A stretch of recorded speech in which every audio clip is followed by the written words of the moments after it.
Welcome to KC Cares, the voice of Kansas City nonprofits at Work and Play. We connect the nonprofit and business sectors to enhance the quality of life here in Kansas City for our residents and our visitors.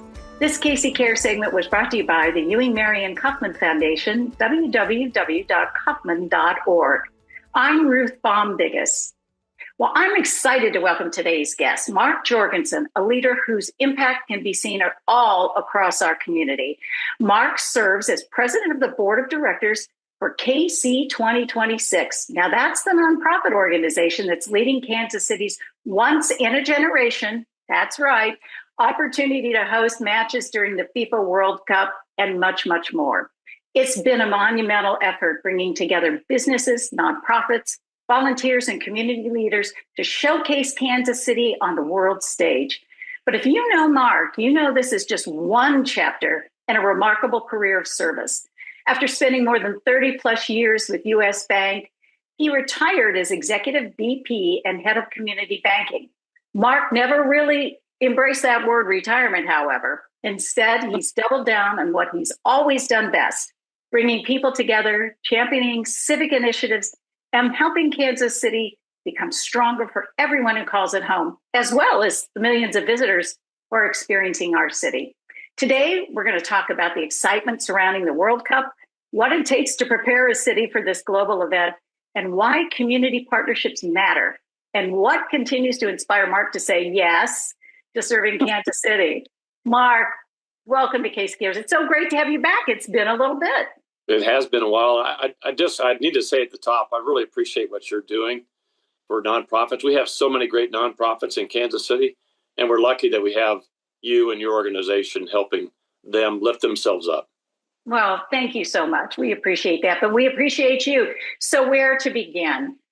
All right. So when did people come knocking on your door, ringing your phone, text you and say, Mark, have we got something for you?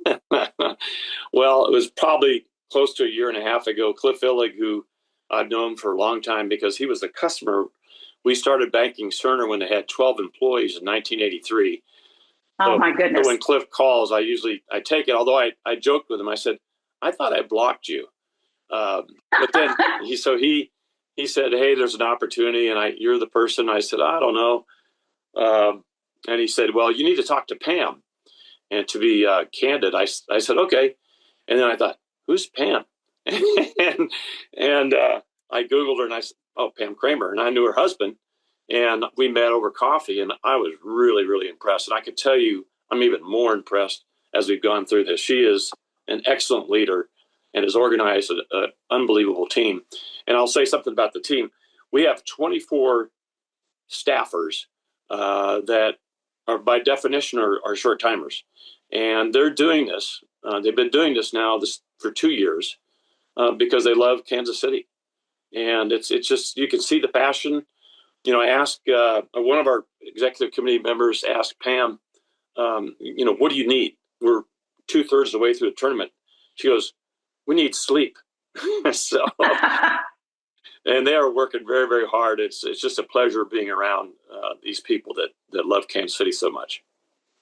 Well, I know nobody wants it to be over, but I think there are a few people who are like, gosh, July 20th, we can go back and sleep for a day. Yeah. when the very, very final is over. So back again to the beginning, you answered a call, as we alluded to in our introduction. What, first of all, compelled you to say, okay, I'll come play? And then why a nonprofit to do this? Yeah. So this is a monumental, seminal moment for Kansas City. I don't think we'll see a bigger event ever, and certainly in my lifetime, in Kansas City. So it was a great opportunity to give back on Kansas City's, I think, biggest stage that we'll see. And I have to compliment the executive committee and the board. We have all the right people involved in this. And if we didn't have that team, I probably wouldn't have said yes, but it's a great team. And the nonprofit structure is a good one. We try to be apolitical. When I moved to Kansas City in '81, people said, the state line is a barrier. It's a problem. now I can tell you, after being through this, it's an opportunity. We have people on both sides of the state line that are really pulling together in a way I don't know that they have. So it's a model for the future for Kansas City. Well, kudos to you all to doing it. State line is just that street you cross. That's right. You know, we were trying to explain it. We were recently at a family reunion and sharing the excitement of what's been going on. And there's still the confusion. Well, where is Kansas City? It's just right in the heartland. Okay, right. We're in two states, but you know, that's how it is. And you all have seemed to branch and overcome whatever, you know, might have been out there. So as you got this ball rolling almost 2 years ago, how did you go about trying to wrap your arms around it, keep mindful it's a nonprofit, but no, it really had to march in a certain direction to get it all done? Well, again, it comes down to people, and we have all the right people involved. Just to mention a couple here, Kathy Nelson, who's the head of the Sports Commission, she was very heavily involved in winning the bid, as was Jake Reed, who's on our executive committee, and Jake is the president for Sporting KC. Esther George, the former president of the Kansas City Fed, is just remarkable. She's our treasurer. She's our money person. And then Neil Sharma, who is an entrepreneur, and I don't, if you've met Neil, he's probably been on one of your programs. Yes, he has. He is really sharp. He's a great idea person. So it's a really good group. That's executive committee. Then you've got the honorary chairs. You've got Cliff Illig, and then Clark Hunt. Clark Hunt, his family, his father were really responsible for taking soccer to a different level in Kansas City, and he really cares about this. If you know about Clark, when he was in college at SMU, he actually played soccer, and they were ranked in the top 20, and he started. He's really good. I did not know he had played soccer. Yeah. So, and then I think the first World Cup he went to, he was 7, and he's been to every World Cup since except maybe one. Wow. So he's passionate about this too. So you've got 2 honorary chairs. Then you've got the board writ large. The Quentin Lucas, as the mayor of Kansas City, we had to have a financial guarantor, and he raised his hand. He said, Kansas City, Missouri will do that. Now, subsequent to that, I told him, we got your back. We're going to raise the money. We're going to make this work. Our budget is just north of $171 million. So it's quite an undertaking. Wow. And there are certain requirements that we needed to meet with FIFA. And I can tell you that we've gone well beyond what they've asked us to do. And just a quick story. When I went to the draw in DC for, who's going to play here and that sort of thing.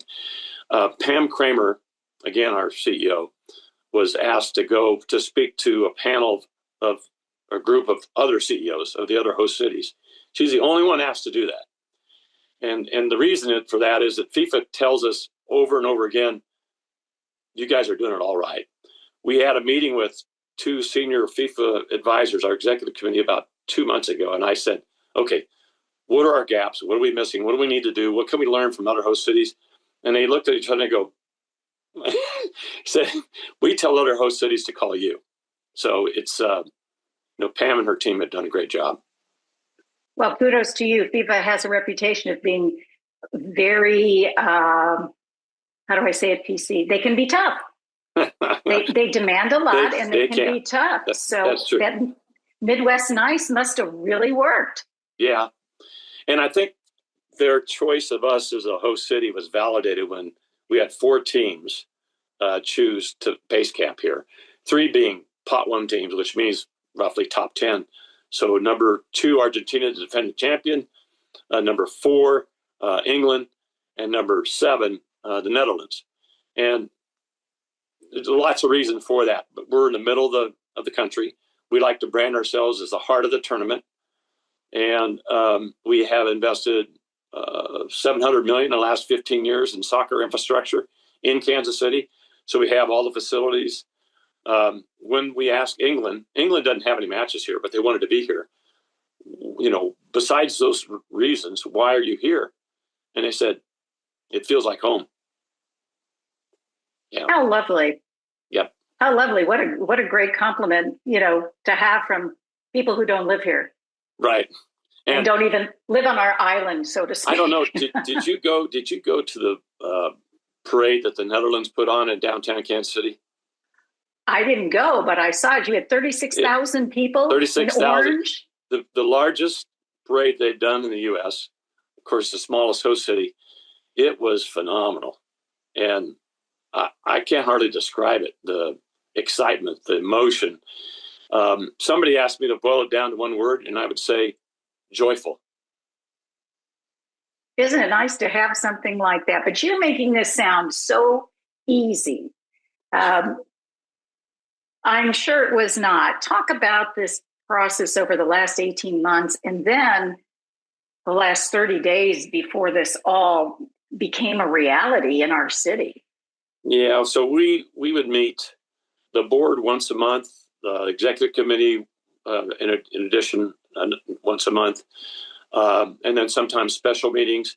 The staff has been working long hours. We had a board meeting 3 or 4 weeks ago, and we went over the plans for the entirety of the tournament. And they told me, this is high level. It lasted 6.5 hours. And there are so many details that when you think about it, you go, okay, that makes sense. But there's a lot of stuff that people, I'm sure, don't realize is happening behind the scenes in a great way. And we've got so many great partners. And I would call out the Kansas City Police Department has been wonderful. And they've been working on this for probably 3 years.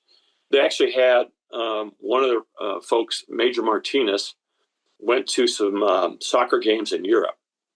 And the reason for that, they wanted to look at the crowd behavior.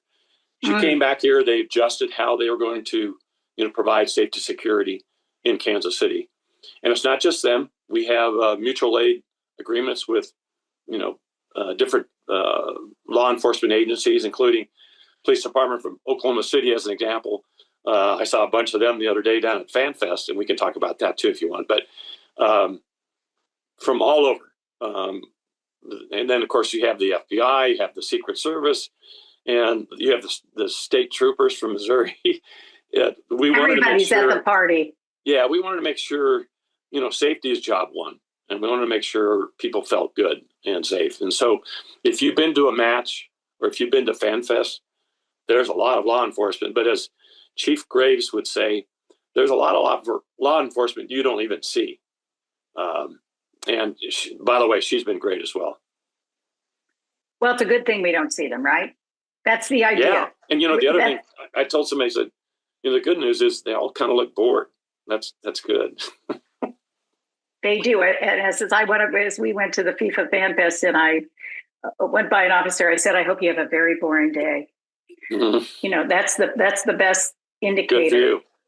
So I want to go back a minute to talking about the diversity of your board and your team. For nonprofits, it's always a dance, working with the board and whatnot. So how did you do that? You've got people coming in with lots of different opinions and viewpoints. So how were you able to make that work? I think it boils down to generating trust. We're all doing this together. We've got each other's backs. Politics, I think, probably were entered into it before I got on the scene. But since I've been on the scene, there's been very little of that. And I think really it's all about making people feel like they're heard and their suggestions are taken seriously and they have all the information they could possibly want. I've said before, it's almost impossible to over communicate. And if people feel like you're doing all you can in that regard and you're trying to anticipate everything that could possibly happen, and they're all part of that. They all have provided great input. And so I think they feel like they're wanted. They're a big part of it. So when you do that, when everybody feels that way, I think we all come together and it's just been really good. So, yeah. So Pam oversees the staff of KC 2026. Are Correct. these folks that are loaned from organizations? No. Are they? So No, how does that work? And then what happens when it's all over? The board's not paid, but the staff is. And when it's all over, some will start dispersing as early as August. So I was talking to Pam, about a month or so ago, and I said, well, Pam, we're going to be done in August. She goes, no, we're not. and said, we're going to have board meetings at least through the end of the year. And I said, oh, okay. But if you think about it, we don't know if we'll have money left over. I hope we do. If we do, we need to figure out as an organization where that should go. And then what organization should carry that on. So there's lots of decisions to be made. We're also going to produce, for lack of a better description, a white paper to talk about, what we've learned.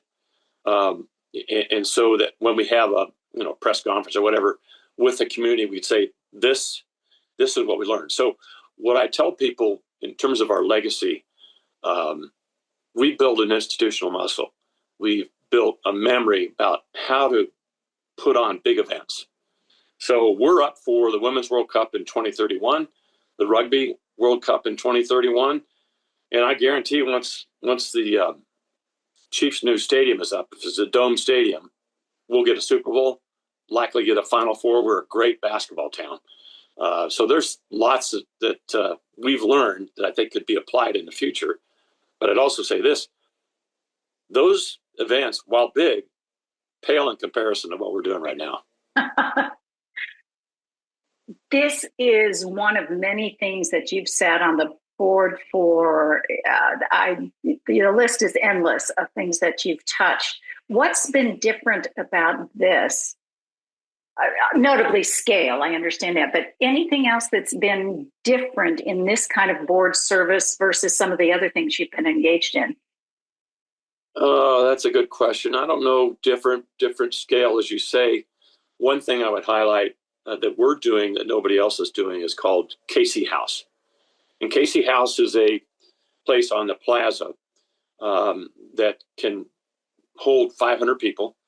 And we're open the match day and match day -1. And the purpose is to create connections with global leaders. So business leaders, heads of state, civic leaders from our visiting countries and in Kansas City.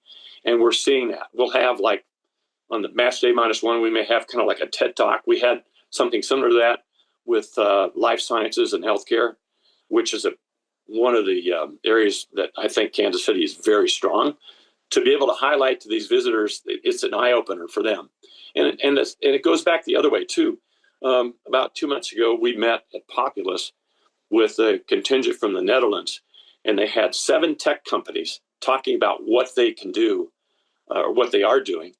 And it opened eyes I know at Populous, because they're all about sports architecture.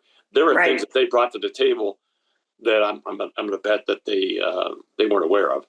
So it's developing these long-term relationships that will pay dividends way down the road. And maybe that's a little bit different than some of the things that I'm involved in. It's kind of like, well, here's the here and now we're working on that may have some benefits down the road, but we're really talking about in the present.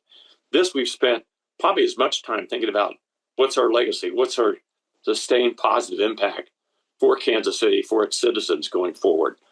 And that's gratifying. Yeah, I have to be honest, I had not heard much about that, but what a wonderful thing since we're such a big entrepreneurial type of town. Now, I know you've had down at Union Station, the entrepreneurial element. Can you talk a little bit about that and how that came together?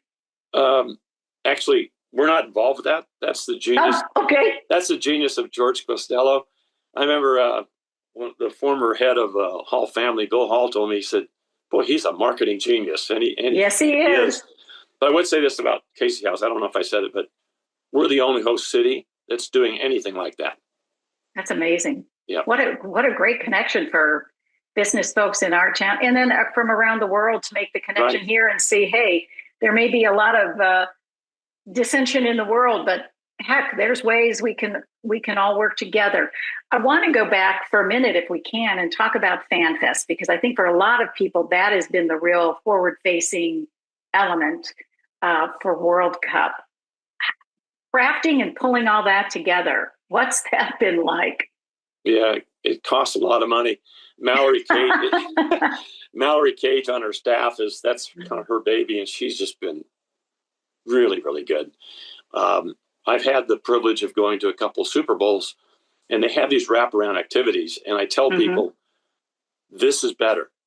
This is really good, and you've been down there, you've seen it. It starts with the heart. When I love the heart. That was designed by Populous, 65-foot heart. And now people are saying, well, that's the iconic representation of what's been going on in Kansas City. We need to put it somewhere permanently. So we've been having conversations with Populous about, okay, we need to design a permanent structure. That's not a permanent one.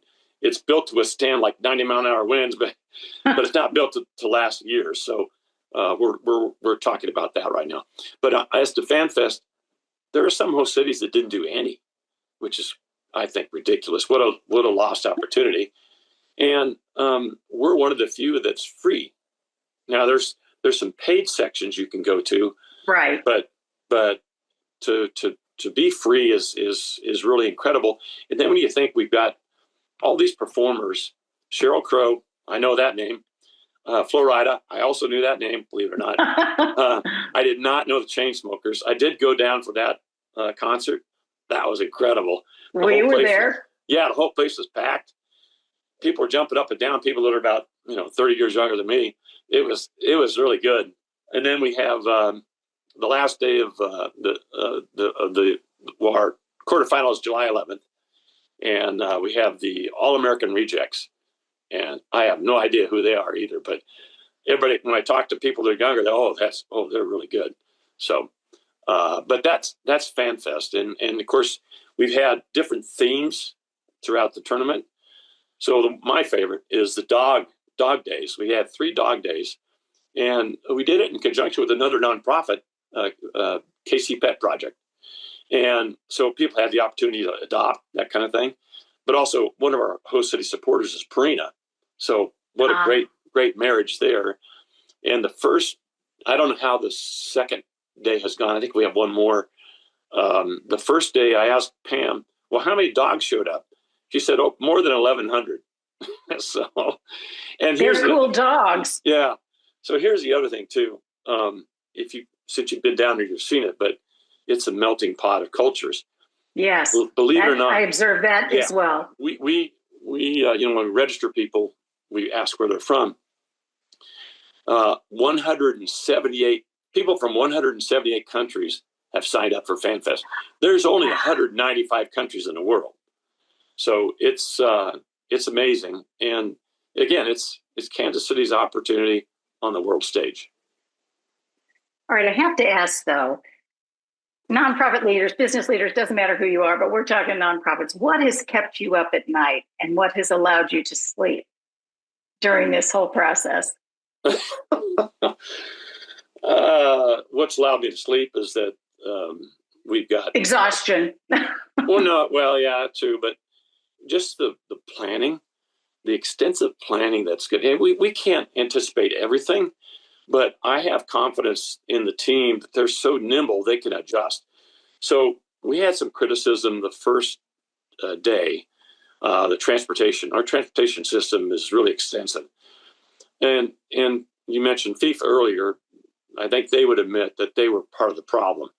Everything around the stadium is FIFA related, but to their credit, they changed, and the Chiefs gave them a lot of insights into, okay, here's what you need to do differently.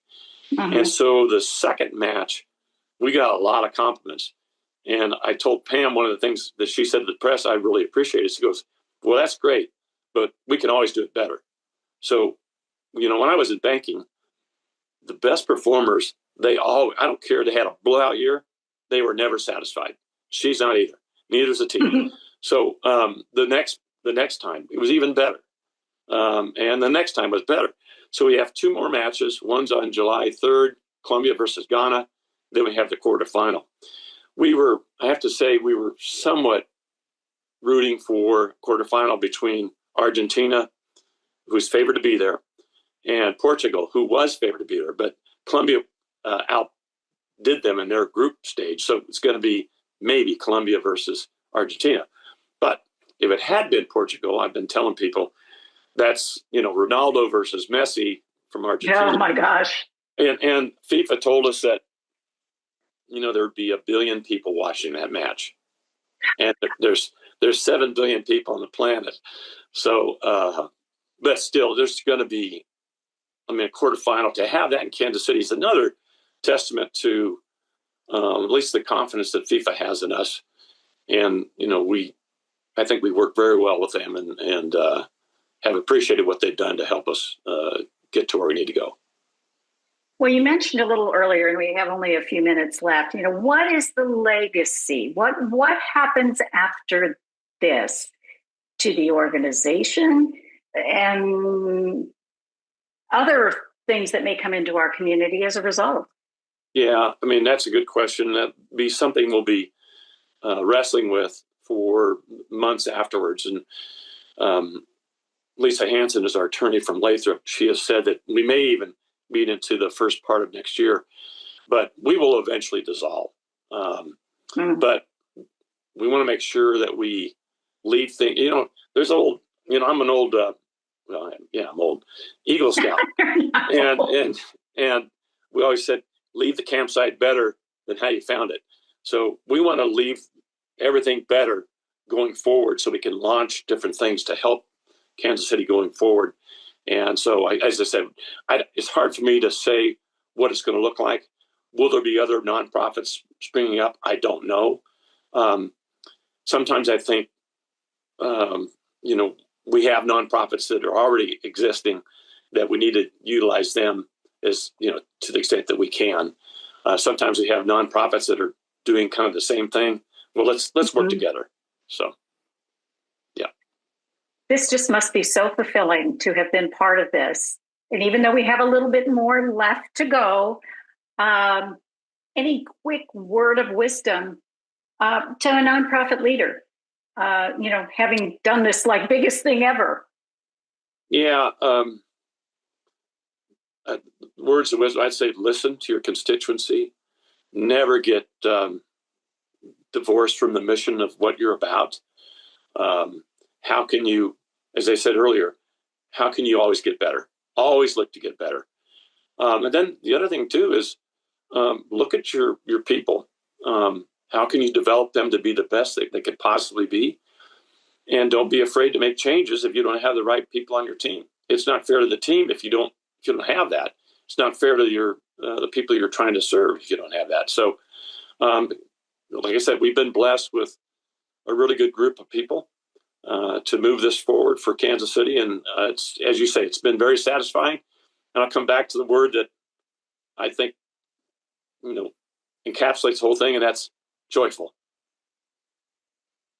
Well, it's been joyful to have you and back on the show and talk about the biggest thing to hit Kansas City, and love that it's been, driven by a nonprofit. So, Mark, thank you so much for your time, and, celebrate the win, as they say. Will do. Thank you very much, Ruth. Appreciate it. And thank you for joining us on KC Cares. We are also produced by a nonprofit called Charitable Communications. This KC Cares segment was brought to you by the Ewing Marion Kaufman Foundation, www.kaufman.org. Now, if you'd like to be a guest or want to know more about us, you go to our website, which is kccaresonline.org, and spread the love. We're on Facebook and Twitter at KC Cares Radio, and Instagram at KC Cares Online. And don't forget, Saturday mornings at 8 a.m., you can catch us on ESPN 1510 AM and 94.5 FM. Thank you for joining us on KC Cares.